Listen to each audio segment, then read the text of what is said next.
दिवस पर आज जिस विषय को हमने केंद्र में रखा है वह विषय है डिजिटल दौर में पत्रकारिता, चुनौतियां व संभावनाएं। तो बिना विलंब किए मैं आज कार्यक्रम की शुरुआत में अपने अतिथियों के स्वागत के लिए मैं आज आमंत्रित करना चाहूँगा इस समय हमारे विभाग के समन्वयक डॉक्टर अविनाश चंद्र सुपकर सर को। सर प्लीज आप आइए और पुष्प गुच्छ देकर श्री विश्वनाथ गोकर्ण जी का सम्मान करिए।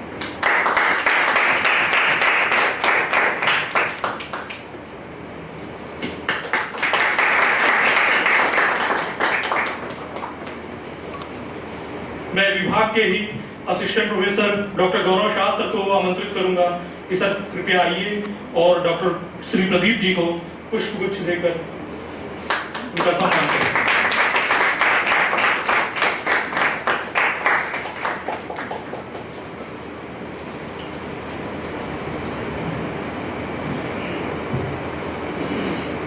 कार्यक्रम के प्रथम सोपान पर मैं पूरे विनम्रता के साथ अपने संस्थान के निदेशक और कार्यक्रम के संरक्षक डायरेक्टर सर को मैं आमंत्रित करना चाहूंगा कि सर कृपया आइए और स्वागत अभिभाषण से हम सब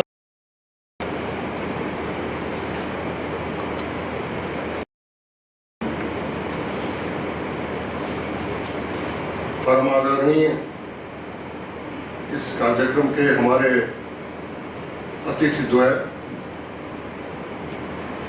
श्री विश्वनाथ गोकर्ण, वरिष्ठ पत्रकार व पूर्व संपादक दैनिक जागरण, एवं श्री प्रदीप कुमार श्रीवास्तव, वरिष्ठ पत्रकार,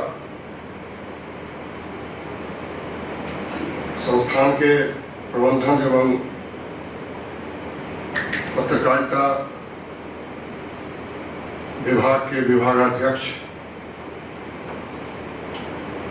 हमारे अनुज प्रोफेसर संदीप सिंह,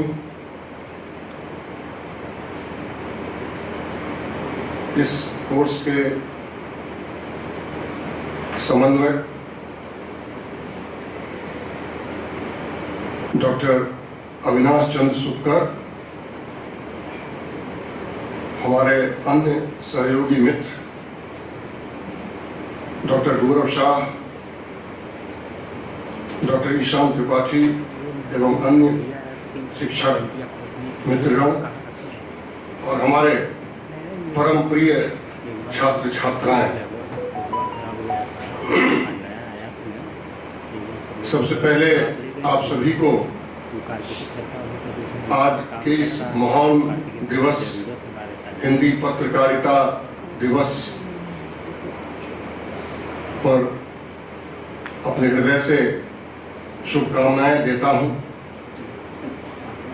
और नमन करता हूं इस देश के उन महान पत्रकारों को जिनके कलम की ताकत से आज़ादी की लड़ाई में और उसके बाद भी इस देश को गौरव प्राप्त होता रहा है।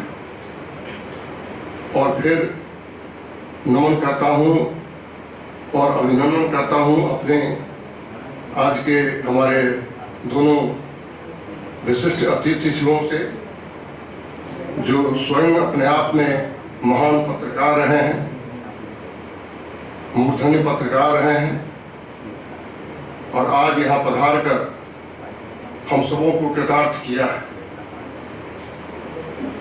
महाशय, आपका मैं हार्दिक अभिनंदन करता हूं school of management sciences Varanasi में, क्योंकि आप जैसे लोगों के ही असीम कृपा से आज संस्थान इस सोपान तक पहुंच सका है कि आज पूरे पूर्वांचल में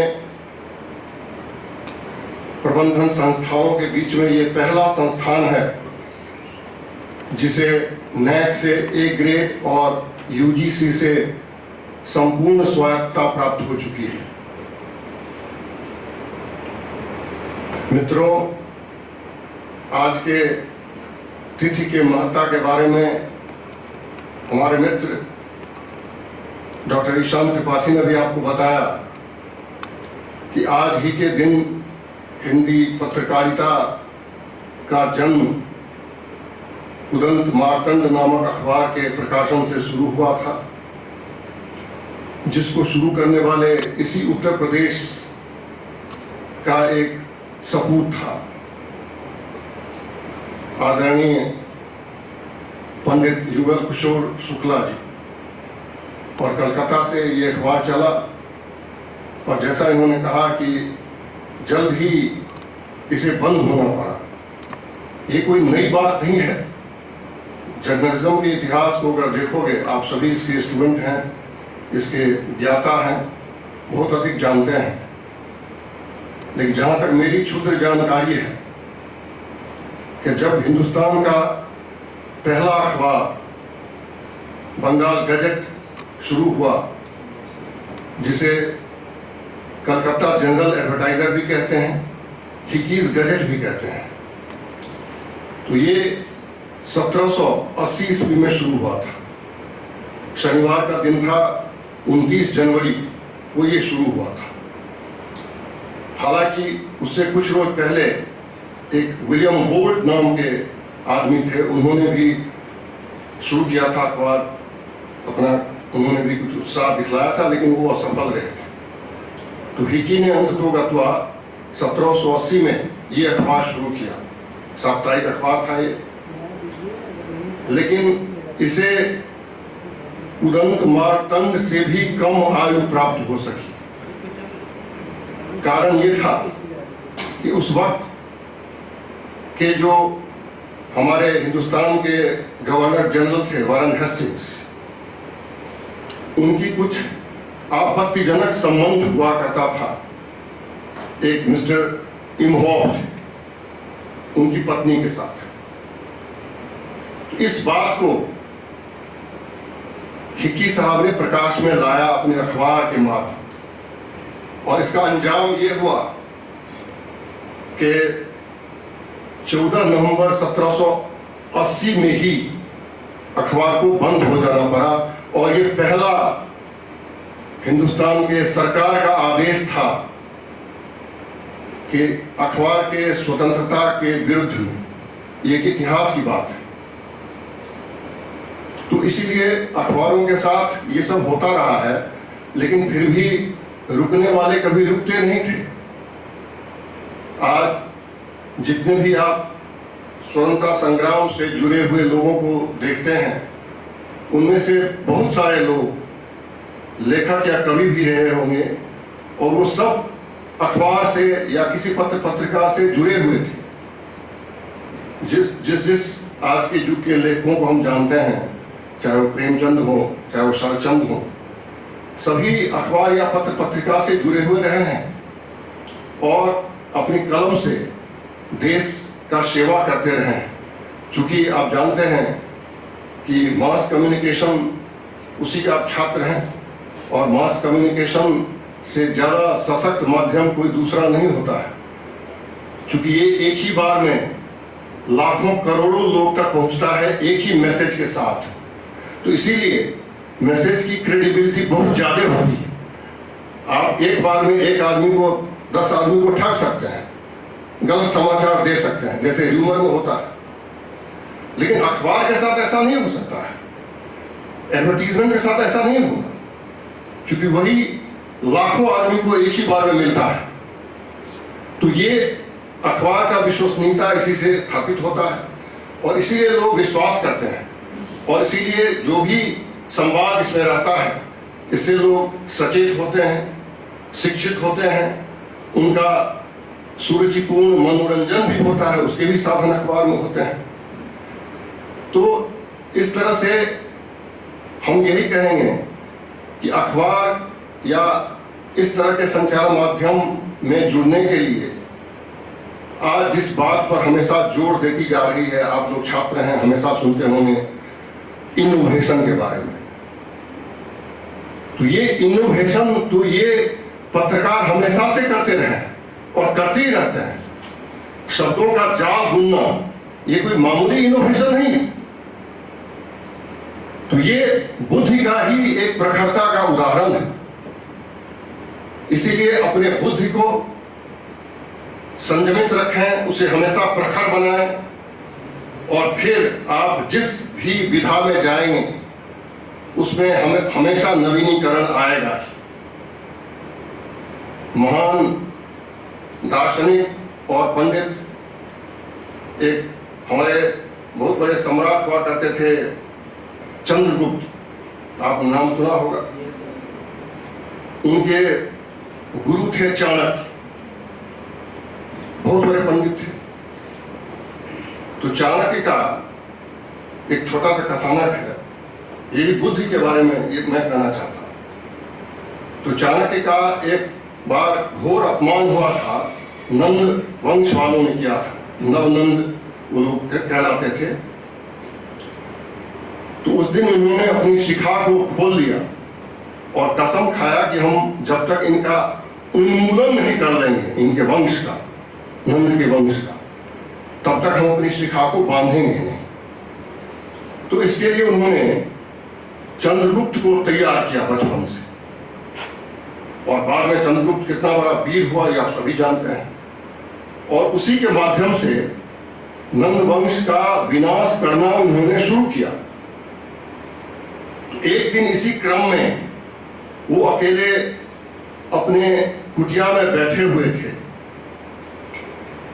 तो उसी वक्त में चंद्रगुप्त वहां आया और कहा कि गुरुदेव क्या सोच रहे हैं आप? ये कहिए कि अब अगर इस अवस्था में आपकी जीत बहुत नजदीक है, अब कुछ ही नंद बचे हुए हैं, बाकी सबका विनाश हो चुका है। अब ये कहिए कि अब अगर मैं आपका साथ छोड़ दूं तो आप क्या करेंगे? तो उन्होंने जवाब दिया, एक श्लोक उन्होंने सुनाया चंद्रगुप्त को, एका केवल मथ साधन विधौ सेना शतेभ्योधिका नंदोन्मूलन वंश वृत्ति महिमा बुद्धिस्तु मां गान मम। हे महाराज, मेरी ये जो बुद्धि है ये सैकड़ों हजारों लाखों सेनाओं से भी बड़ी है, और यही एकमात्र साधन मेरे साथ भी है, दूसरा कोई साधन मेरे साथ नहीं है। इसी साधन से मैंने आपको ही बनाया, नहीं तो आपको कौन जानता चंद्रगुप्त को। तो इसीलिए आप अगर मेरा साथ छोड़ दें, कोई भी मेरा साथ छोड़ दे, मैं भगवान से यही प्रार्थना करता हूं कि हे मेरी बुद्धि, तुम मेरा साथ मत छोड़ना। अगर ऐसा नहीं हुआ, मेरी बुद्धि रहेगी, तो मैं दूसरा चंद्रगुप्त पैदा कर दूंगा और नंद वंश का विनाश कर दूंगा।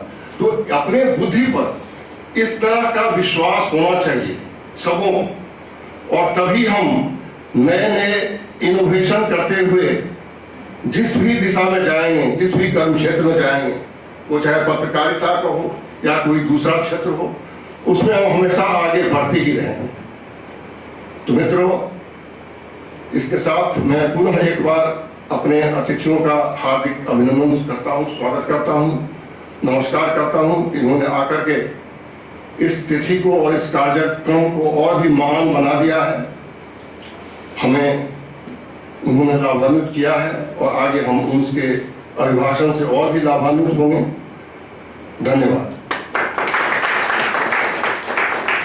Professor PN. झा साहब, हमारे बड़े भाई प्रदीप श्रीवास्तव जी, प्रोफेसर संदीप जी, सूपकर जी, ईशान जी, और हमारे शाह साहब, और इस एसएमएस के प्यारे बच्चों,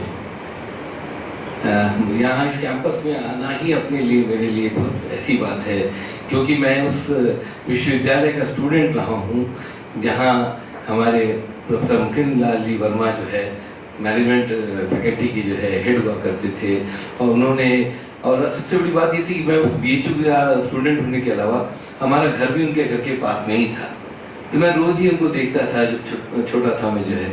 कि वो निकल के जाते थे और जो है उनको देख के कोई इस बात का एहसास नहीं हो पाता था कि इतनी बड़ी शख्सियत के मालिक हैं और ऐसे शख्सियत हैं जो प्रबंध शास्त्र के क्षेत्र में इस भारत में शायद उनसे बड़ा शायद नाम कोई दूसरा मिलेगा। दुनिया भर में तमाम जगहों पर मैं जब अखबारी दुनिया में रहा हूँ तो मैं जगह जगह जहाँ कहीं भी गया हूँ तो वहाँ मैंने पूछा, जो हमारे अखबारों में जो बड़े अखबारों जो घरानों में मैंने काम किया, वहाँ मैंने लोगों से पूछा कहाँ पढ़ाई की, तो उन्होंने बताया बीच में कहाँ, तो बोले फैकल्टी ऑफ मैनेजमेंट साइंस। तो कहाँ किसने पढ़ाया, तो डॉक्टर साहब का नाम लेते थे। तो वो सब उनकी याद आ रही है आज जो है, और इस जगह पे आके मुझे बहुत अच्छा लग रहा है कि आप सब ने मुझे यहाँ बुलाया, आमंत्रित किया, ईशान जी ने खास करके जो है, तो मैं यहाँ आया, मैं आप सबका शुक्रगुजार हूँ। बड़े भैया प्रदीप जी के सानिध्य में हम लोग ने पत्रकारिता शुरू की।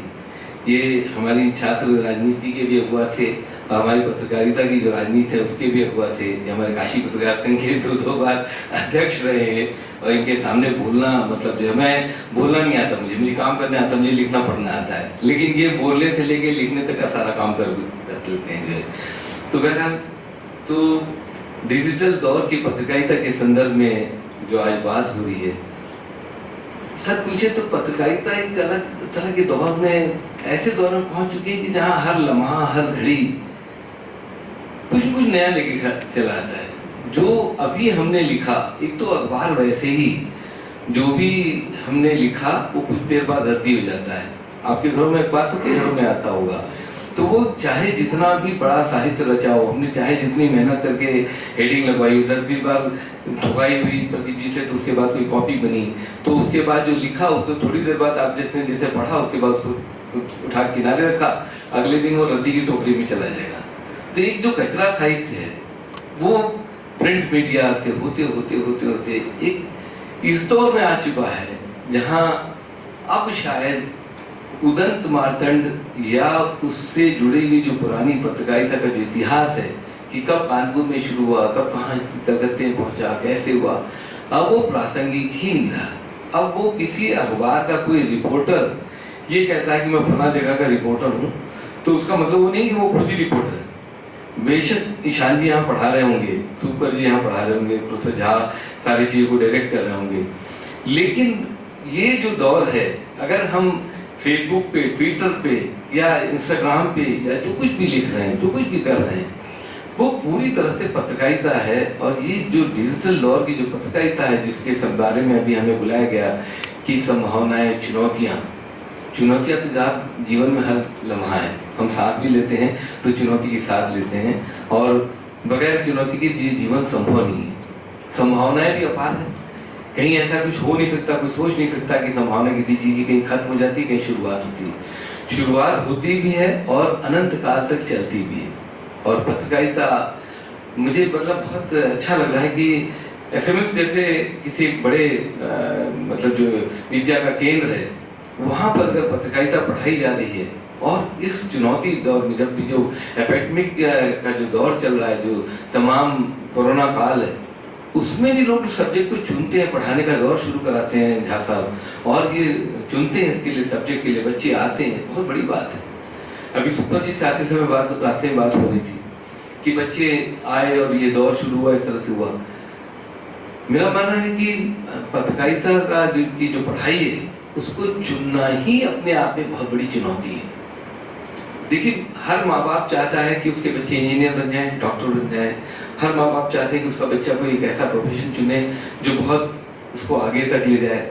अगर वो पत्रकारिता भी चुनता है तो उसके माँ बाप ये सोचते हैं कि मेरा बेटा कब टीवी पे आके न्यूज़ एंकरिंग करने लगेगा, या कब वो खबरें बताने लगेगा, कब वो सोचने लगा। तो ये कोई जादू की छड़ी तो नहीं होती कि हमने आज पत्रकारिता शुरू की, हमने यहाँ से कोर्स किया, एसएमएस से पढ़ाई करी, बीजे किया, एमजे किया, और उसके बाद तुरंत अगले दिन हमें अखबार में नौकरी मिल गई। अच्छा, अखबार में भी नौकरी कोई जरूरी नहीं कि रिपोर्टर की मिले। अखबार में जो नौकरी की शुरुआत होती है रिपोर्टिंग से होती है बेशक, लेकिन उसके बहुत अलग अलग डिपार्टमेंट्स हैं। पत्रकारिता के अखबार की दुनिया में ही अलग अलग डिपार्टमेंट है, मैनेजमेंट है जिसमें विज्ञापन भी है, सर्कुलेशन भी है, और दूसरी जो चीज़ों को, व्यवस्था का चीज़ों को निर्धारित करने की जो चीज़ है वो भी है। अब ये जो पत्रकारिता वाली जो बात आती है, तो जो रिपोर्टिंग है, डेस्क पे काम करना है, उसमें भी अलग अलग तरह की चीज़ें, स्पोर्ट्स की रिपोर्टिंग है, कॉमर्स की रिपोर्टिंग है, कल्चरल रिपोर्टिंग है, फीचर की काम अलग अलग है। तो ये जो सारे जो चीज़ें हैं उन सबको करने के लिए हम पत्रकारिता में पढ़ने के जो आए हैं, क्या हमें ये देखना चाहिए क्या हम वहाँ की चुनौतियों को स्वीकार करने के लिए खुद से तैयार हैं या नहीं है। क्योंकि देखिए पत्रकारिता का कोर्स कर लेना बहुत सहज है। आपने आए और एडमिशन ले लिया SMS में, माँ बाप ने फीस भर दिया है और हम MJ की या BJ की डिग्री के लिए अप्लाई करके हमने क्लास करना शुरू कर दिया। पीछे की पढ़ाई हमने करी, कॉमर्स किया, BA किया, साइंस की जो भी पढ़ाई करी। लेकिन जो अभी जैसे झा साहब कह रहे थे शब्दों से खेलना, क्या हमारी मतलब जो शब्दों का जो संग्रह है वो उस लायक है कि हमने पत्रकारिता करनी है अगर, तो ये जान लीजिए कि आपके पास शब्दों का एक बृहद भंडार होना चाहिए। आपको अपनी कॉपी में ऐसा कुछ लिखना चाहिए कि जो एक दफ़ा लिखा हो दूसरी बार होना ही नहीं चाहिए। वो चाहे प्रिंट में हो, चाहे इलेक्ट्रॉनिक्स में हो, चाहे डिजिटल मीडिया में हो।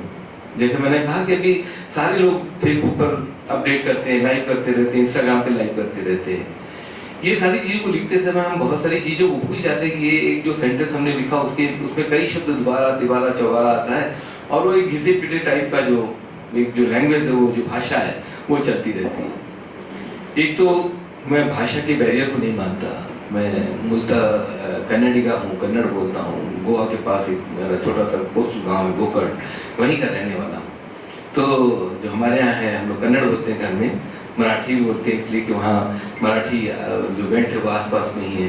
कोंकणी हमारे यहाँ की लैंग्वेज है तो वो हम लोग कोंकणी बोलते हैं। तो भाषा का तो आप जितना पत्रकारिता के जो स्टूडेंट्स हैं, मैं खुद को भी स्टूडेंट मानता हूँ आज भी इतने सालों से तमाम जगहों पे नौकरी करने के बावजूद, तो मेरा मानना है कि जो पत्रकारिता का जो छात्र है वो अगर भाषा जितनी ज़्यादा सीखेगा, जितने तरह की शब्दों को गढ़ेगा, गढ़ना भी मैं कह रहा हूँ इसलिए कि राष्ट्रपति और श्री जैसे शब्द जो है यही बनारस में श्री पराड़कर जी ने यहाँ पर गढ़ा है।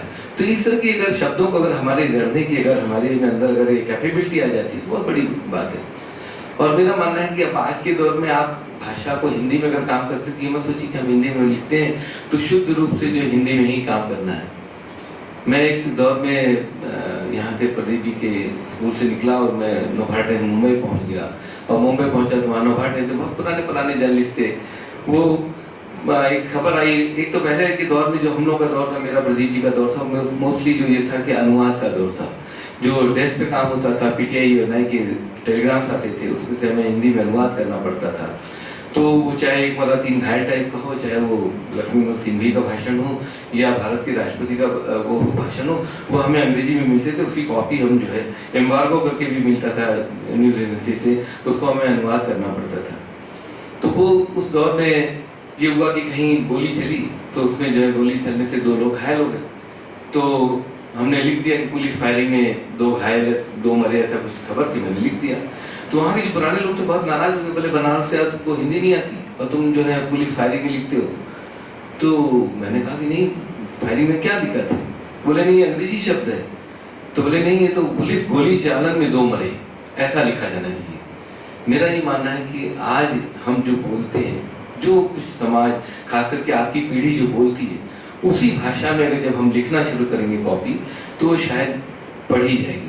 आज के दौर में पत्रकारिता थोड़ा सा बोर विषय है, बहुत ही लेंदी है। या कह सकते हैं कि अगर आप अखबार ही पढ़ेंगे तो बहुत वो इंटरेस्ट के साथ नहीं पढ़ते। आपके गॉसिप वाली खबरें होंगी तो आप पढ़ेंगे, बाकी चीज़ों को नहीं पढ़ेंगे। वो इसलिए नहीं पढ़ते कि हम उस तरह की भाषा को हम अपने साथ आत्मसात नहीं कर पाते।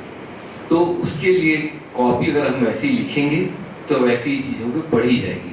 जब दैनिक जागरण समूह ने एक अखबार निकाला, उसकी परिकल्पना की आईनेक्स्ट कि वो उसकी जो है कॉपी कुछ ऐसी लिखी जाए जो बोलचाल की भाषा हो सब, तो मैंने उसका एक जो प्रारूप बनाया था उसको ये रखा था कि जो जैसे बोलता है, इंग्लिश की शब्द है, अथॉरिटी को हम अथॉरिटी लिखेंगे, डॉक्टर का डॉक्टर से, डॉक्टरों ने कहा नहीं, डॉक्टर्स ने कहा, ये इस तरह की कॉपी हम लिखेंगे।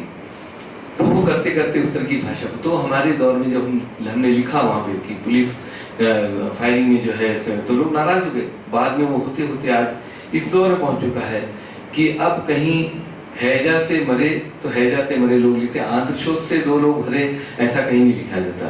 कोरोना के शब्द का, कोरोना जो बीमारी है उसका कहीं हिंदी अनुवाद करने का प्रयास नहीं किया गया। जो कोरोना है वो कोरोना है, उसकी कोई भाषा नहीं, अनुवाद नहीं हो सकता। हम रेलवे को रेलवे ही लिखते हैं, कहीं कोई वो रेल पथगामिनी या क्या लौह पथगामिनी वो नहीं लिखते। तो आप ये जान लीजिए कि जो आपकी जो भाषा है वो वैसी ही होनी चाहिए जैसी आप बोलते हैं।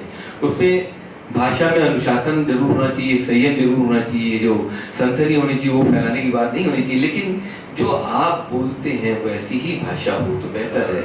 और ये क्लासरूम में कोई घुट्टी में पिलाई जाने वाली चीज नहीं है। ये तो आपकी जो कोर्स के जो वो है प्रोफार्मा है, जो उसके तहत तो वो पढ़ाई जा रही है, लेकिन जो हम जो करते हैं, जो हमारे अंदर जो सृजन है, जो क्रिएशन है, उसके तहत भी हमें बहुत कुछ प्रयास करना चाहिए। तो मेरा ये मानना है कि डिजिटल दौर में सबसे पहली जो चुनौती है वो भाषा की है। वो हम भाषा कुछ ऐसा लिखें, ऐसे, क्योंकि अब देखिए जो डिजिटल दौर है तो कहीं कोई सेंसर नहीं है। हमारे दौर में क्या होता था, संपादक होता था, वो रोकता था, टोकता था।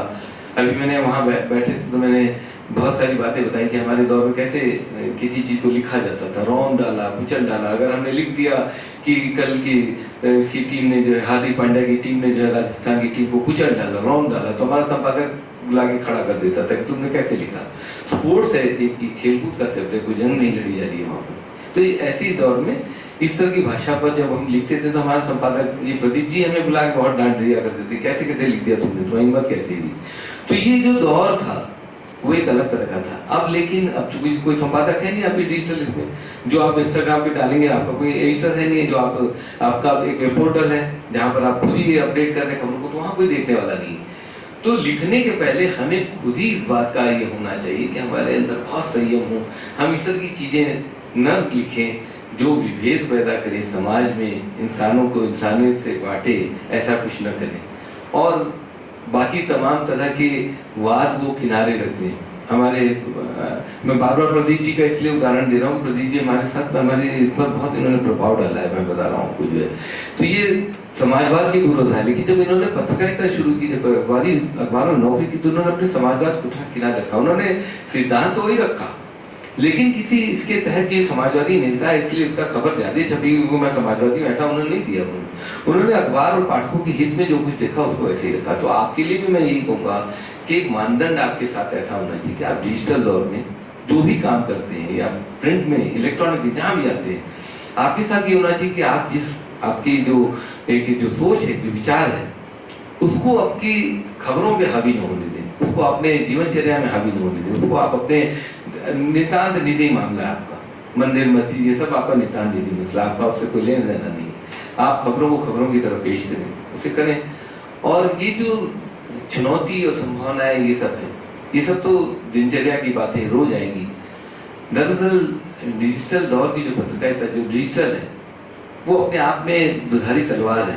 आप ऐसे चलेंगे तो भी, ऐसे चलेंगे तो भी, खतरा तो हर जगह है, हर तरफ से। आप पता नहीं क्या अपडेट कर देंगे, क्या उससे क्या असर पड़ेगा, खुद आपके इस पर असर पड़ जाएगा या दूसरों पर क्या असर पड़ जाएगा, इसकी कोई सीमा नहीं है।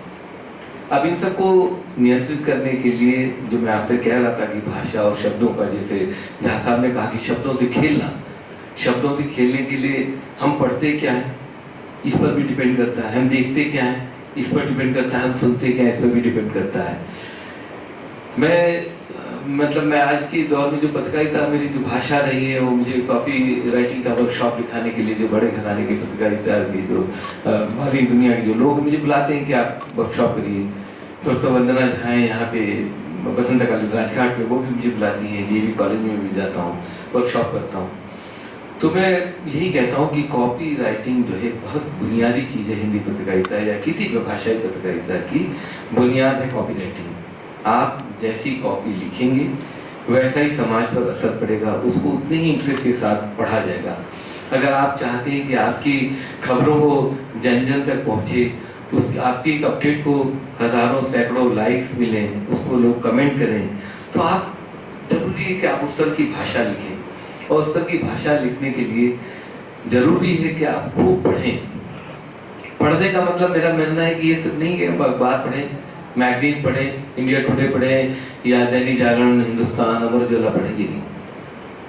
पढ़ने के लिए आपको साहित्य पढ़ना पड़ेगा, आपको कहानियाँ पढ़नी पड़ेगी, आपको कविताएं पढ़नी पड़ेगी, आपको शेर व शायरी पढ़नी पड़ेगी। और आपको विविध तरह की राजनीति से लेकर जो जीवन है उससे जुड़ी हुई बहुत सारी चीज़ें पढ़नी पड़ेगी। और सिर्फ ये नहीं है कि आप जहाँ रहते हैं उसके आसपास की चीज़ें पढ़ें। जब हम लोग पढ़ते थे तो सारिका, धर्मयुग, हिंदुस्तान, दिनमान, तमाम तरह की पत्रिकाएं आती थी। उसके पहले जैसे अनंत भाई का जिक्र हुआ, उनके कॉमिक्स वो आते थे, इंद्रजाल कॉमिक्स वो निकलती थी, वो सारी चीज़ें पढ़ी जाती थी। अब बहुत सारे लोग नंदन पराग जानते ही नहीं, वो पढ़ते ही नहीं।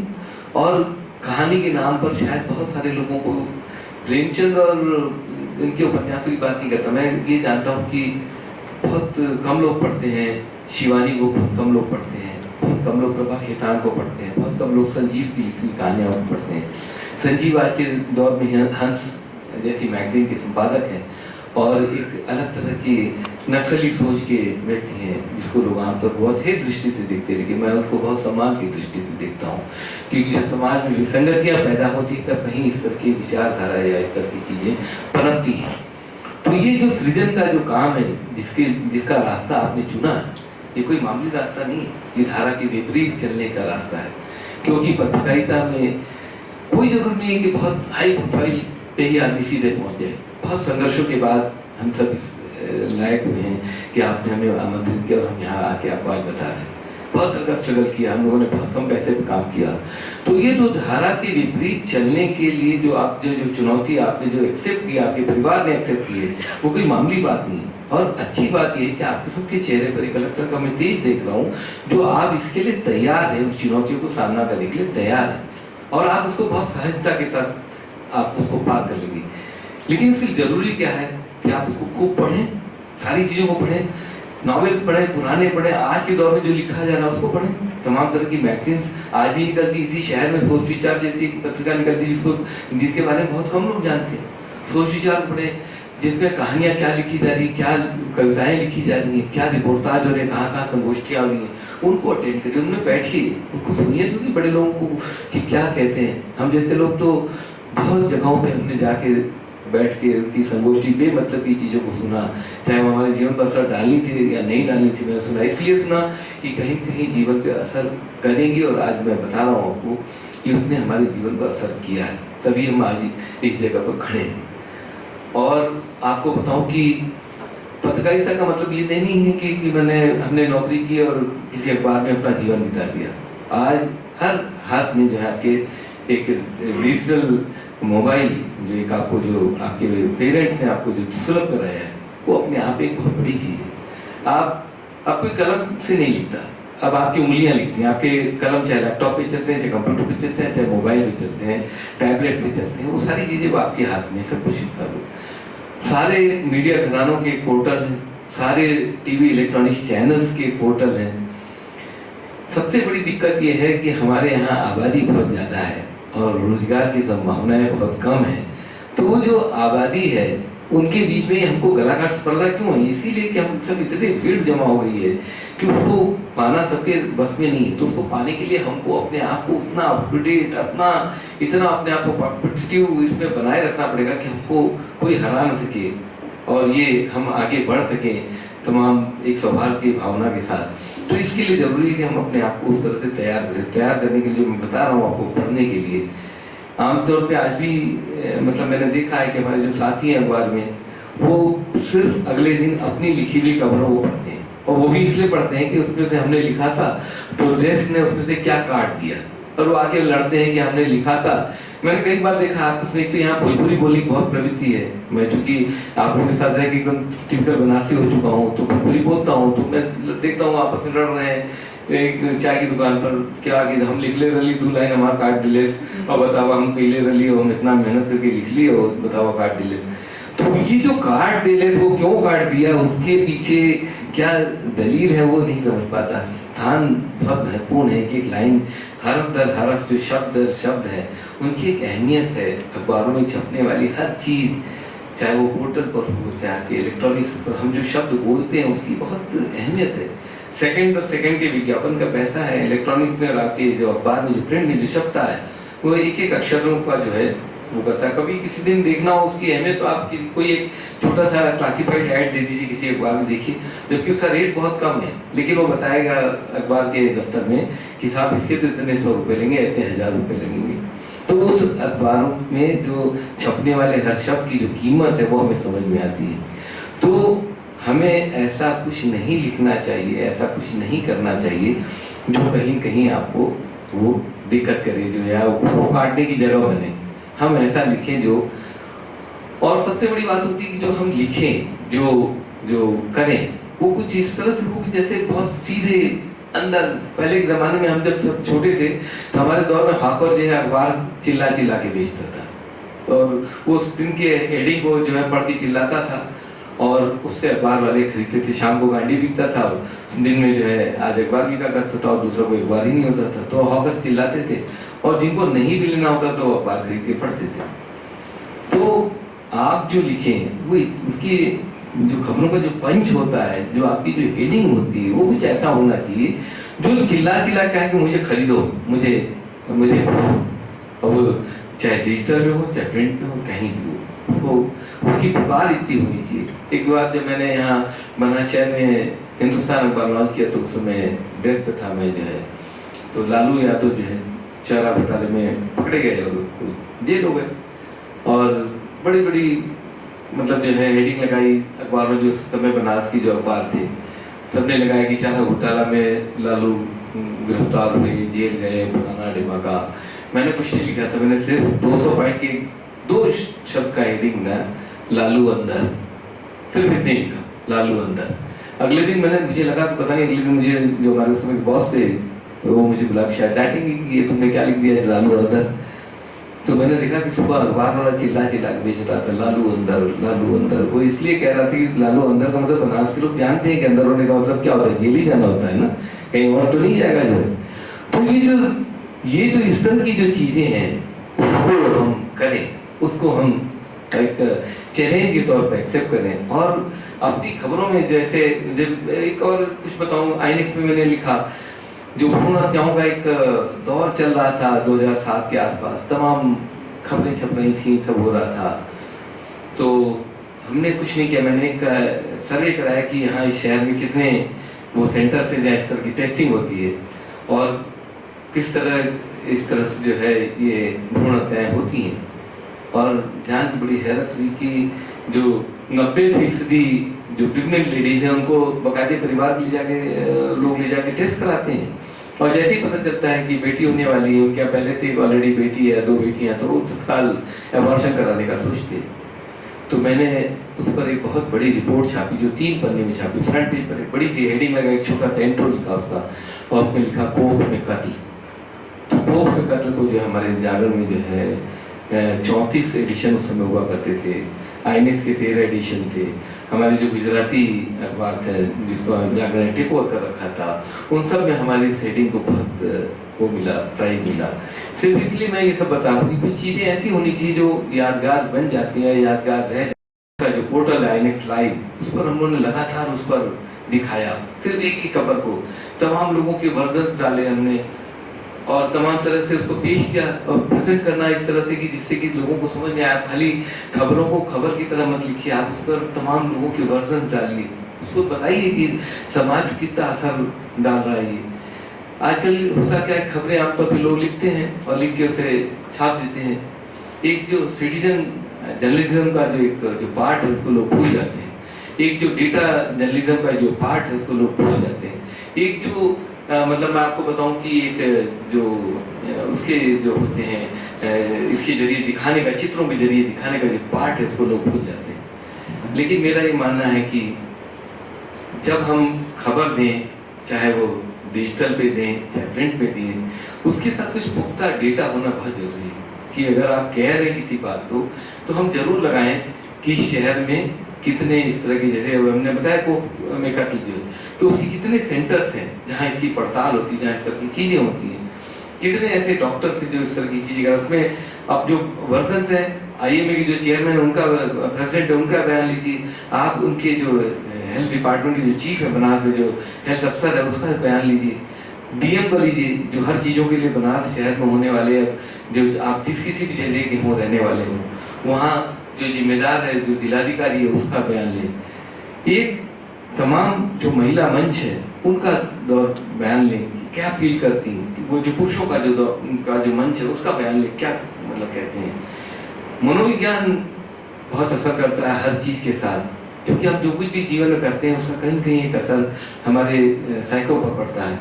तो वो मनोविज्ञान का उससे बहुत लेना देना है। साइकेट्रिस्ट से वर्णन लीजिए कि क्या उससे असर पड़ रहा है। एजुकेशन से जुड़ी हुई, तो एजुकेशन से जुड़े हुए जो तमाम लोग हैं उनसे बात करिए, और मेरा ईमान समाजशास्त्री से बात करिए कि समाज में आज जो कुछ हो रहा है उसके बारे में उनका क्या कहना है। तो ये जो जब आप ये सारी चीज़ें जब आप डालेंगे तो सारी जो चुनौतियाँ हैं वो सब खत्म हो जाती हैं। क्योंकि आप किसी जब खबर को उठाते हैं, किसी एक मुद्दे को उठाते हैं, तो वो उस हद तक पहुंचाते हैं कि वो उस खबर के कहते हैं ना किसी पूरी तरह से किल कर देना। अगले दिन किसी दूसरे अखबार वाले के पास उस पर करने लायक कुछ और होता ही नहीं, क्योंकि हमें ये सिखाया गया, हमें बताया गया कि किसी स्टोरी को जब आप करें तो उसका फॉलोअप जरूर करते रहें। एक दफ़ा कोई घटना हो गई तो उसका मतलब नहीं कि एक दफ़ा किया और उसके बाद हमने कोई रिपोर्ट छापी उसके बाद किनारे हुए। उसके बाद लगातार कई दिन तक करते रहने के लिए जो सारी चीज़ें मैं बता रहा हूँ उसके तहत अगर हम चाहें तो कर सकते हैं और किसी एक अंजाम तक पहुंचा सकते हैं। डिजिटल तौर पे ही आप इस पर एक कोई प्लेटफॉर्म बना के, आजकल तो सब आप लोग फेसबुक लाइव करते हैं, जहाँ कहीं भी होता है लाइव करना शुरू कर देते हैं। एक्सीडेंट होता है उसको उठाने के बजाय पहले ही आप उठा के वहाँ पर दिखाना शुरू कर देते हैं कि देखिए एक एक्सीडेंट हो गया या गिर गया, उसको हमें उठा के सीधे खड़ा कर दें ये नहीं करते, हम उससे पहले दिखाना शुरू कर देते हैं। वो करने के बजाय हम बेहतर ये हो कि जैसे किसी एक मुद्दे को मैंने बताया कि आप उठाएं, उस पर आप एक अभियान चलाएं। अभियान चलाने के बाद 5वें 6वें दिन जब आपके पास कुछ नहीं करने को रहता है तो कोई आपके पास तो इतना बड़ा सभागार है, आप पत्रकारिता डिपार्टमेंट में जब इतने सारे बच्चे हैं, इतने सारे फैकल्टीज हमारे जो तमाम मतलब विद्वान लोग हैं, इनके साथ ही बैठ के आप डिस्कशन करिए, इन्हीं के जरिए बात करिए, इनसे ही पूछिए। और ये आपको आपसे पूछिए, कोई जरूरी नहीं कि आप इनसे पूछिए, ये भी आपसे पूछिए कि तुम क्या फील कर रहे हो। जो युवा तबका है वो बताए कि आपके जीवन पर क्या असर पड़ रहा है, और उसको आपके जो SMS का अगर कोई व्हाट्सएप ग्रुप है या कोई फेसबुक पेज है या आपका कोई एक अगर कोई ऐसा वो मंच है जहाँ आप उसको सीधे लाइव करिए। देखिए पत्रकारिता का एक नया दौर है, इसमें जो भी करेंगे हर चीज़ नहीं है और हर चीज़ प्रासंगिक है, कोई चीज़ अप्रासंगिक नहीं है। सिर्फ मैंने जो कहा कि संयम जो भाषा के लेवल पे जो या जो दिखाने के जो तौर तरीके के लेवल पे, जो आजकल जो टीवी पे जो झगड़े होते हैं ना, जो बहस होती है, आप देखते होंगे कि बात करते करते जो 2-4 लोग बैठे हैं वो 80 घाट में चुनाव से जुड़ा हुआ दिखाई दे रहा है, वहाँ पर लड़ाई हो गई। तो उससे बचते हुए जो कुछ भी आप दिखाएंगे वो सब कुछ श्रवण करने लायक है, वो सब सुनने लायक है, सब पढ़ने लायक है। अभी बात हुई थी सुकर जी से, संदीप जी से कि OTT का दौर है, तो OTT पे सबको आजकल देखते हैं, सिनेमा कम देखते हैं लोग, जो है वेब सीरीज देखते हैं 8-8 एपिसोड में। कई लोग तो पुराना आ गया, पता चला पूरी रात बैठ के जाके वो सीरीज देख डाली। अब उसमें जो भाषा का जो है ना वो नियंत्रण, वो थोड़ा सा मुझे मतलब अच्छा नहीं लगता। मैं खुद भी 2 सीरीज लिख चुका हूँ, लेकिन मैंने पहले ही कह दिया था हाथ जोड़ के कि भाई गाली गलौज होगा तो मैं नहीं लिखूंगा, बाकी चीज़ें जो कुछ कह दूँ मैं कर लूँगा, लेकिन गाली गलौज होगी तो मैं नहीं लिख पाऊँगा। मुझे मेरे माँ बाप ने नहीं सिखाया, जिनके सानिध्य में मैंने काम किया उन्होंने मुझे गाली गलौज नहीं सिखाया, और मैं जहाँ का रहने वाला हूँ वहाँ इस तरह की कोई चीज़ ही नहीं। तो 2 के बाद उन्होंने तीसरी बार में हाथ जोड़ दिया, उन्होंने कहा कि नहीं आपके बस की बात नहीं है। तो ये जो दौर है तो वो सब चीज़ें संभव है यहाँ पे, तो हमें ये जो अच्छी चीज़ें हैं उनसे वो ग्राह्य करने लायक है उसको हम ग्राह्य कर लें, और जो बुरी चीज़ें हैं उसको जो है छोड़ दें। तो जो चुनौतियाँ हैं उसको एक्सेप्ट करें, और जो संभावना है वो तो अनंत है, मैं बार बार कह रहा हूँ। तो वो जो जितना आप पढ़ेंगे, जितना आप देखेंगे, जितना आप सुनेंगे, म्यूज़िक, फिल्म और जो साहित्य, और वो कोई ज़रूरी नहीं कि आप हिंदुस्तानी कहानियाँ पढ़ें, रूसी कहानियाँ पढ़िए, आप अमेरिकन लैटिन अमेरिकी कहानियाँ पढ़िए, थिएटर देखिए, और ये सारी चीज़ें आपको आपके सृजन की ओर ले जाएंगी, आपकी रचनात्मकता को जो, क्योंकि आपने जो चुना है जो रास्ता वो रचना धर्मिता से जुड़ा हुआ है, क्रिएशन का काम है। तो अब क्रिएशन के काम को आगे बढ़ाने के लिए ये सारी चीज़ें जरूरी हैं। चुनौतियाँ और संभावनाएं ये हर जगह है, और चुनौतियों के बारे में सोचिए मत, सिर्फ संभावनाओं के बारे में सोचिए की संभावनाएं अनंत हैं और अनंत काल तक चलती रहेंगी। आप सबका भविष्य बहुत उज्जवल है। मैं देख रहा हूँ कि आप सब इंटरेस्ट के साथ यहाँ पढ़ने आए हैं, खूब पढ़ें और आपका जीवन खूब उज्जवल हो, इसके लिए मैं दुआएं दे रहा हूँ, दुआएं मांगता हूँ। निश्चित रूप से हमारे विद्यार्थी आपकी बताए बात पर चलेंगे और निश्चित रूप से उनको ये फायदा होगा। सर, ये मैं बताना चाहता हूँ कि हमारे विभाग के तृतीय वर्ष के छात्र हर्षित श्याम ने 2 किताबें अब तक गजलिका लिख चुकी हैं जी। और सर, आज सर हिंदी दिवस के इस विशेष अवसर पर हमारे कुछ ये प्रथम सेकंड सेमेस्टर के कुछ छात्र हैं और छात्राएं हैं जिन्होंने कुछ कविताएं इस पर लिखी हुई है जो संवाद वाले भाग में, वो आपको सब सुनाना चाहेंगे। तो आगे बढ़ते हुए जो हमारा जो इस कार्यक्रम का जो दूसरा सोपान है उसमें आदरणीय प्रदीप जी का वक्तव्य होने वाला है।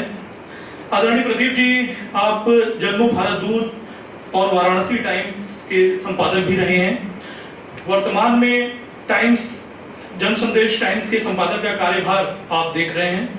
इससे पूर्व आप सिटी चैनल और डेन काशी में एक बहुत ही लोकप्रिय प्रोग्राम आता था रूबरू, उसमें भी आप एंकर के रूप में आप रहे हैं और उस पूरे कार्यक्रम का संयोजन दरअसल आपने ही संभाल रखा था। इन सारी बातों और तथ्यों के अलावा प्रदीप जी की जो सबसे बड़ी पहचान है वो एक प्रखर वक्ता की।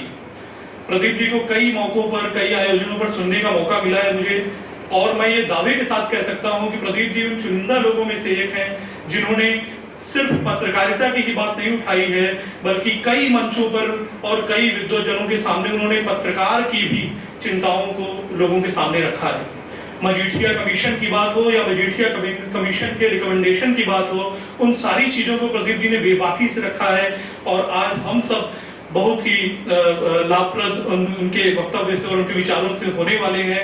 और मैं बिना विलंब किए मैं आमंत्रित करना चाहूंगा आदरणीय प्रदीप जी को।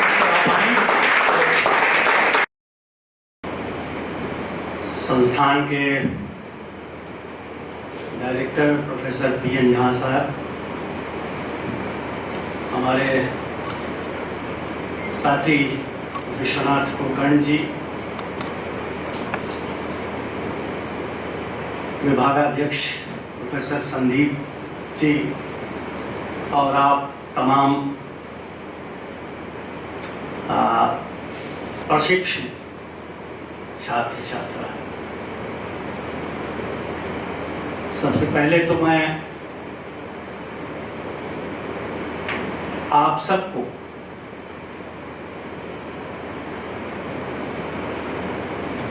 पत्रकारिता के क्षेत्र में, मीडिया के क्षेत्र में आपके उज्जवल भविष्य की शुभकामनाएं देता हूं।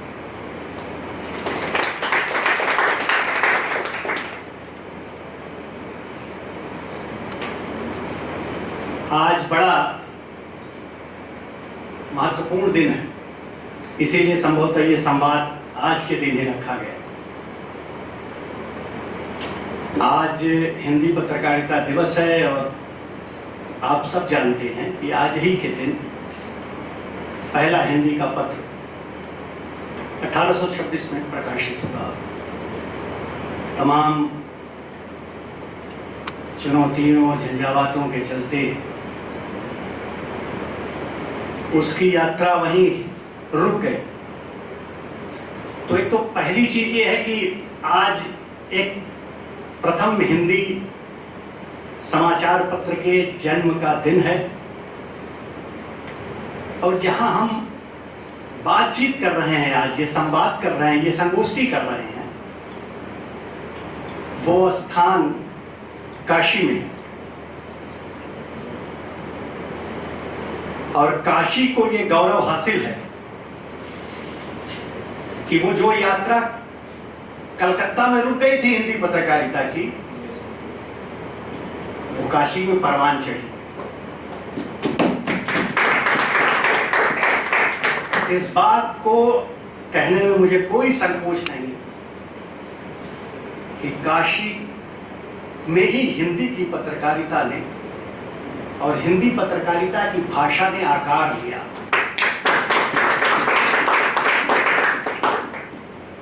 हिंदी पत्रकारिता ने तेवर लिया, यही उसको विषय वस्तु, यही कंटेंट मिला। तो ये दोनों चीजें आज बड़े गर्व की, एक तो दिन और दूसरा स्थान। और आप सब लोग इस मामले में बेहद सौभाग्यशाली हैं कि एक ऐसे दौर में आप पत्रकारिता का प्रशिक्षण प्राप्त कर रहे हैं जब समूची पत्रकारिता, वो चाहे प्रिंट की हो चाहे इलेक्ट्रॉनिक हो, वो एक नए परिवेश की तरफ बढ़ रही है, एक नई क्रांति की तरफ बढ़ रही है। वो क्रांति है सूचना की क्रांति। आज तकनीकी रूप से नित्य नया बदलाव हो रहा है, नई नई चीजें आ रही हैं। जो आपने कुछ दिनों पहले इस्तेमाल किया होगा वो पुरानी पड़ जा रही है। नए माध्यम मिल रहे हैं, यानी सब कुछ बदल रहा है और तेजी से बदल रहा है। ऐसे दौर में आप पत्रकारिता का प्रशिक्षण प्राप्त कर रहे हैं, इसके लिए आप सब बेहद खुशकिस्मत हैं। अब वो बंधन नहीं रह गया, अब पत्रकारिता जो है बंधनों से आजाद है और उसके लिए काम करने के लिए अपार संभावनाएं हैं। और उन संभावनाओं को आगे बढ़ाने के लिए जबरदस्त माध्यम है, उसको आप डिजिटल प्लेटफॉर्म कह सकते हैं। और ये सारी चीजें 10 वर्षों, एक दशक के अंदर हुई है, तेजी से हुई है। आज अगर आप प्रशिक्षण प्राप्त कर रहे हैं पत्रकारिता के क्षेत्र में, मीडिया के क्षेत्र में, तो इन बदलावों को गहराई से समझना होगा और उसके अनुरूप आपको खुद को तैयार करना होगा। ये बेहद जरूरी है। वेब पत्रकारिता, ये नया नाम सामने आया और मैं इन सब से अलग हटके उसको मैं वैकल्पिक पत्रकारिता कहता हूं, जिसको अब तक मुख्य धारा की पत्रकारिता माना जाता था सब कुछ, ये एक वैकल्पिक पत्रकारिता है। वैकल्पिक पत्रकारिता यानी आप बहुत सारी चीजें इनके जरिए नई कर रहे हैं, नए प्रयोग हो रहे हैं। हमारे साथी भाई विश्वनाथ गोकर्ण जी ने संभावना और चुनौतियों का जो रिश्ता बताया, सच है कि संभावना और चुनौतियां एक ही सिक्के के दो पहलू हैं। जहां संभावनाएं हैं वहां चुनौतियां रहेंगी और जहां चुनौतियां हैं वहां संभावनाएं बढ़ती ही जाएंगी। इतना अपार संभावनाएं हैं। क्या बदल रहा है आज पत्रकारिता में, और खासकर ये जो वेब जर्नलिज्म आया है, इसका जबरदस्त प्रभाव है समाज के हर तबके पर, समाज पर, राजनीति पर, आर्थिक ढांचे पर। यानी समाज का कोई ऐसा हिस्सा नहीं है जिस पर इसका प्रभाव न हो, जिससे वो अछूता हो। और ये सब कुछ इतनी तेजी से हो रहा है कि कुछ गड़बड़ियां भी होती चली जा रही हैं। जिस सावधानी की तरफ विश्वनाथ गोकर्ण जी ने इशारा किया वो बेहद जरूरी है, लेकिन अब वो जो उफान है, जो दौर है, उस दौर से बच के नहीं चला जा सकता। उसके लिए तैयार रहना होगा, मुस्तैद रहना होगा, और कहा जाए तो सारे हथियारों के साथ मुस्तैद रहना होगा। हथियार बदल गए हैं, अब कलम और कागज का रिश्ता नहीं रह गया। अब पत्रकारिता कलम पे नहीं चल रही है, आपकी उंगलियों पे नाच रही। जिधर नचाना चाहे नाचेगी, जैसे नचाना चाहे नाचेगी। कलम का इस्तेमाल खत्म हो गया, वो चाहे मोबाइल हो, चाहे वो कंप्यूटर हो, चाहे वो टैबलेट हो, या और भी तमाम सारी चीजें, अब वो उंगलियों से चल रहे हैं। बेशक उंगलियां चलाइए, उंगलियों को तकनीकी दृष्टि से तेज करिए, हुनरमंद बनाइए, लेकिन सिर्फ उंगली से काम करिएगा तो आगे चल के तो घटना होगी। दिमाग को तैयार करना पड़ेगा, जेहन को तैयार करना पड़ेगा। और शायद अभी इसमें कहीं कुछ कमी रह गई है, इसलिए जो वेब पत्रकारिता का दौर है, अक्सर किसी न किसी मोड़ पे एक दुर्घटना सामने नजर आ रही है। हमें पत्रकारिता के मूल्यों को समझना होगा, अपनी जिम्मेदारियों का एहसास करना होगा और इसी प्रशिक्षण के दौरान समझना होगा। हमें एक नजरिया अपने दिमाग के अंदर विकसित करना होगा, समाज को देखने का, व्यक्ति को देखने का और अपने आसपास घट रही तमाम सारी चीजों को देखने का एक नजरिया जरूर पैदा करना होगा। क्योंकि आप जब कुछ लिखेंगे या दिखाएंगे तो उसके पीछे उसका प्रभाव क्या है ये समझना होगा, देखना होगा। बड़े अच्छे प्रभाव भी हैं, बड़े खराब प्रभाव भी हैं। आप गौर करिए कि आजकल जब कोई बड़ी घटना हो जाती है तो उस सूबे और उस इलाके में जो सबसे बड़ी चीज जो रोकी जाती है वो उस इलाके का इंटरनेट जो कनेक्टिविटी है वो रोक दी जाती है। इसलिए रोक दी जाती है कि कहीं चीजें, लेकिन इसी वेब जर्नलिज्म के जरिए कई बड़ी घटनाएं हुई। आप अभी आप सब जानते होंगे, कुछ दिनों पहले की बात है, अमेरिका के अंदर वो जो अफ्रीकी अमेरिकी जी, उनकी पुलिस की पिटाई में मौत हुई और वो घटना इतनी व्यापक हुई कि पूरा का पूरा अमेरिका ही नहीं बल्कि पूरी दुनिया में उसको लेके हलचल मच गई। मुस्लिम कंट्री में इसी इंटरनेट के जरिए बहुत बड़ी क्रांति सी हो गई। तो कितना बड़ा इम्पैक्ट है इसका, ये समझने की जरूरत है और उस इम्पैक्ट को, उस प्रभाव को समझ के उसी तरह की तैयारी, दिमागी तैयारी, सिर्फ तकनीकी तैयारी नहीं बल्कि दिमागी तैयारी भी करना होगा, ताकि हम जब अपनी उंगलियों का इस्तेमाल करें तो कहीं गलत दिशा में चीजें आगे न बढ़ जाएं। इसकी तरफ विश्वनाथ जी ने काफी विस्तार से इस बात को बताया। अब वेब पत्रकारिता, रिपोर्टिंग, एडिटिंग, संपादन, सब चीजों में वो काम कर रहे हैं। यानी पूरा का पूरा जो एक स्वरूप है, जो चरित्र है, वो पत्रकारिता का बदल रहा है। इस बदलते चरित्र के बीच तमाम सारी चुनौतियां हैं। कुछ चुनौतियां तकनीकी स्तर पर है, कुछ चुनौतियां तैयारी के स्तर पर है। उन सब के बावजूद हम इससे परहेज नहीं कर सकते, हम इससे अलग नहीं हो सकते, हमको इसके साथ ही जुड़ के आगे बढ़ना है। आज समय की सीमा नहीं रह गई है और दुनिया की कोई रुकावट नहीं है। समाचार तेजी से, समाचारों का तेजी से प्रवाह हो रहा है। कोई ऐसी चीज नहीं है जो उसको रोक सके। वो समाचार चारों तरफ है, हर स्तर पर है समाचार और उसका आदान प्रदान शुरू। आप सबसे बड़ी चीज जो आपसे कहना चाहता हूं आज वो ये कि इस प्रवाह में, इस जो सूचना के प्रवाह में एक जो नई बात हुई है, अब सिर्फ पत्रकार या संपादक ही जो पेशेवर है वही इस काम को नहीं कर रहा है, बल्कि एक नई चीज विकसित हुई है, वो नागरिक पत्रकारिता की, सिटीजन जर्नलिज्म, वो बड़ी तेजी से विकसित हुई।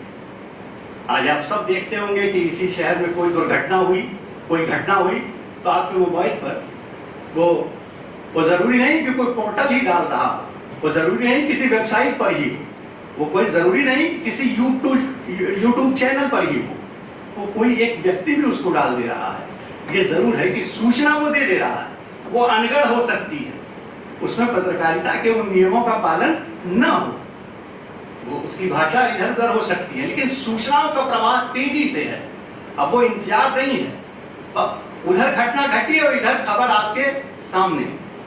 अखबारों में तो 24 घंटा लग जाता है, वो पढ़ लिया तो अच्छी तरह लंबा वक्त गुजरा है कि एक खबर बना, फिर पूरी जांच पड़ताल हुई, और जब सुबह कहीं जाके वो अखबार प्रकाशित हुआ तब लोगों के हाथ में जाता है।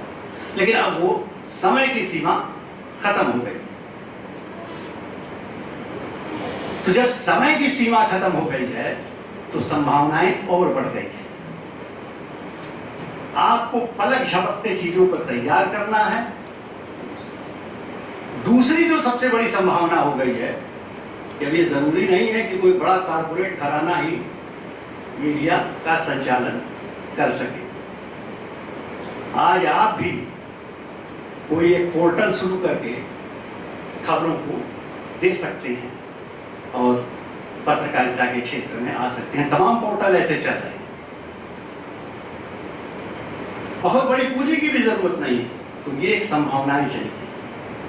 बहुत सारे लोग पत्रकार जो हैं, जो इस समय बहस भी चल रही है बड़ी जबरदस्त कि साहब बड़ा नियंत्रण है, काम करने का अवसर नहीं है। बहुत सारे जाने माने पत्रकारों को, जो बड़े कारपोरेट घराने हैं, उन घरानों से उनको अलग कर दिया गया। लेकिन वो शायद उतना बड़ा प्लेटफॉर्म नहीं चला सकते। लेकिन ये डिजिटल दौर की पत्रकारिता की ही देन है कि आज कुछ लोग अपने YouTube चैनल के जरिए वो चेहरे हैं जिनके लाखों लाख व्यूअर्स मोबाइल के जरिए। हाँ, ये जरूर है, चुनौती ये है कि अभी इस टेक्नोलॉजी का बड़ा विस्तार नहीं हो पाया है अपने देश में। उसके कारण शिक्षा और तकनीकी दृष्टि से उतना प्रशिक्षण न होना है। लेकिन जिस तेजी से ये चीजें बढ़ रही हैं, आने वाले 2, 4, 5 वर्षों में इसका क्षेत्र बड़ा व्यापक होने वाला है। ये बातें आपसे मैं सिर्फ इसलिए कर रहा हूँ आज की इस संगोष्ठी में कि ये अहम चीज है। इसको ध्यान में रख के ही अपना पूरा प्रशिक्षण आप करिएगा। ये तैयार, बिना इसके आज अब काम चलने वाला नहीं है। चुनौती और खतरे, सबसे बड़ा खतरा क्या है? विश्वसनीयता का। क्योंकि जब एक तरह से बाढ़ के पानी की तरह खबरें और सूचनाएं प्रवाहित हो रही हैं, हर तरह की सूचनाएं, हर तरह की खबरें, तो जब बाढ़ हो पर कोई नियंत्रण ना हो, वो पानी कहीं ना कहीं कुछ खतरा पैदा कर देता है। आज सबसे बड़ा खतरा जो है विश्वसनीयता का खतरा है। इतनी फेक न्यूज चलने लग रही है कि उनको छांटना बड़ा मुश्किल हो गया। तो ये चुनौती है, और उस चुनौती का मुकाबला करने के लिए इस वेब पत्रकारिता के दौर में हमको संपादक नाम की एक संस्था, चेक बैलेंस जिनके जरिए हो सके, उसको विकसित करना होगा। हालांकि अब हो रहा है। कुछ लोग इतने ज्यादा समझदार भी हो गए हैं कि अब स्वयं ही वो संपादक हो गए कि अरे भाई ये फेक न्यूज है, ये बेकार है, ये न्यूज विश्वसनीय है। लोग खुद भी अपने स्तर पर भी फैसला कर रहे हैं। लेकिन ये सबसे बड़ा खतरा है, सबसे बड़ी चुनौती। इसको किसी कानून के जरिए भी रोकने की कोई कोशिश नहीं हुई है। जो कानून अभी मौजूद हैं वो इस मामले में अपर्याप्त हैं कि कैसे इसको रोका जाए, क्योंकि ये चीजें तकनीकी ज्यादा हैं। तो एक जो सबसे बड़ी चुनौती है उसकी विश्वसनीयता, और इस विश्वसनीयता को कायम नहीं किया गया, बनाया, बरकरार नहीं रखा गया, तो आने वाले दिनों में इस जो डिजिटल मीडिया का दौर है वो बड़ा खतरनाक साबित हो जाएगा, क्योंकि समाज पर इसका बड़ा जबरदस्त इम्पैक्ट है। अच्छा देखिए, बहुत सारी चीज बदल रही है। आज हम लोग चूंकि अभी भी काम कर रहे हैं, इस उम्र में भी थोड़ा हालांकि हम लोग अभी आ जाए तो आउट ऑफ डेट वाले आदमी हो गए, लेकिन चलिए कोशिश करते हैं। जो सबसे बड़ी चीज इस समय हो रही है वो ये कि स्वरूप बदलता जा रहा है। हाँ, असर है। आज ट्विटर पर जो बातें आ रही हैं, आप कभी पूरी ठंडे दिमाग से, ईमानदारी से देखिएगा तो ट्विटर की चीजें अखबारों के पन्नों पर नजर आ रही है। यानी वो माध्यम हो गया अखबारों का, वो स्वरूप बदल रहा।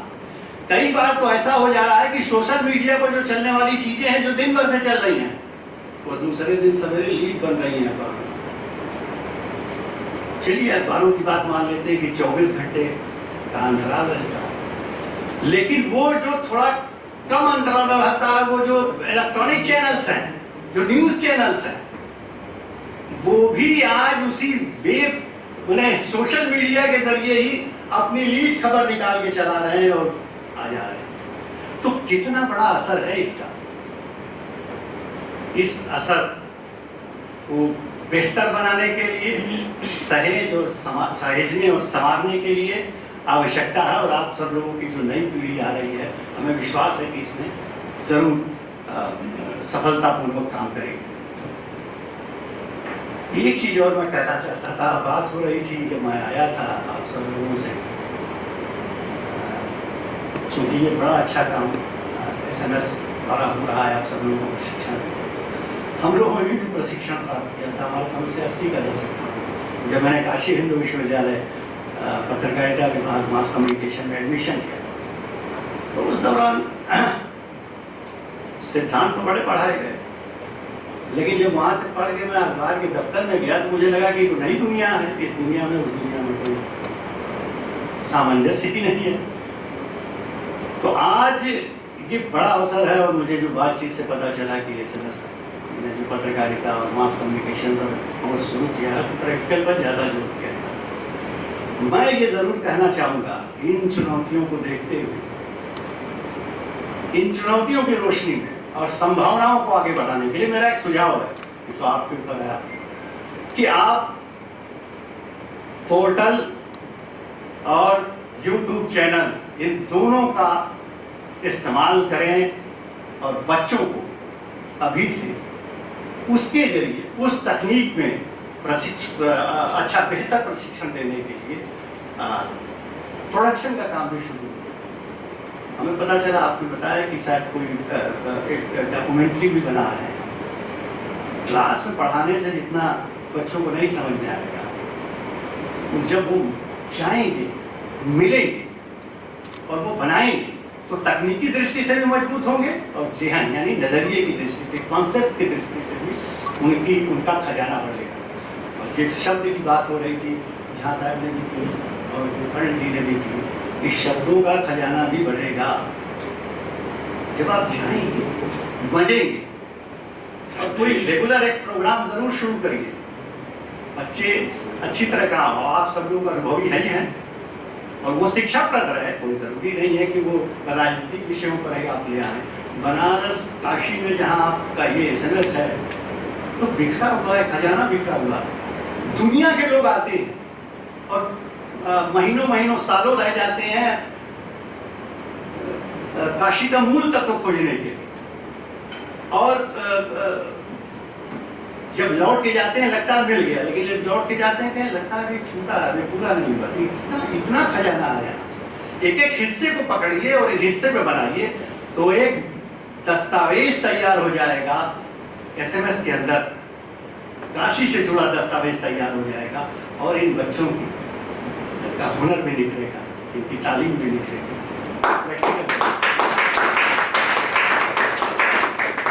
तो बहुत खर्च भी नहीं करना है। अब तो जो बड़े चैनल हैं, उन लोगों ने भी वो लाखों लाख रुपए के कैमरे हटाने शुरू कर दिए। अब वो मोबाइल से ही सारी कुछ शूट कर ले रहे हैं। टेक्नोलॉजी आगे बढ़ रही है और मोबाइल से भी कनेक्टिविटी ज़्यादातर तो अब ओवी वैन भी धीरे धीरे हमको लगता है कि आप इंतजार करिएगा। ओवी वैन जानते हैं ना आप लोग, जो आती है बड़े बड़े घटनाओं में वो लेके छतरी लगाए हुए ओवी वैन। हमको, मैं आपसे दावे के साथ कह के जा रहा हूँ कि 5 साल बाद ओवी वैन का कंसेप्ट खत्म हो जाएगा और मोबाइल के जरिए पूरी दुनिया से जुड़े रहेंगे।